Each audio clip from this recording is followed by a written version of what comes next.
और जो लोग अल्लाह से पुख्ता अहद करके उसको तोड़ डालते और जिन रिश्तों के जोड़े रखने का अल्लाह ने हुक्म दिया है उनको कतई कर देते और मुल्क में फसाद करते हैं, ऐसों पर लानत है और इनके लिए बुरा अंजाम है।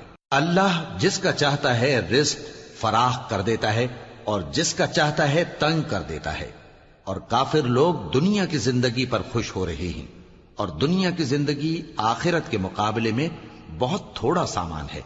और काफिर कहते हैं कि इस पैगंबर पर इसके परवरदिगार की तरफ से कोई निशानी क्यों नाजिल नहीं हुई। कह दो कि अल्लाह जिसे चाहता है गुमराह करता है और जो उसकी तरफ रुजू होता है उसको अपनी तरफ का रास्ता दिखाता है, यानी उनको जो ईमान लाते और जिनके दिल अल्लाह की याद से आराम पाते हैं उनको। और सुन रखो कि अल्लाह की याद से ही दिल आराम पाते हैं।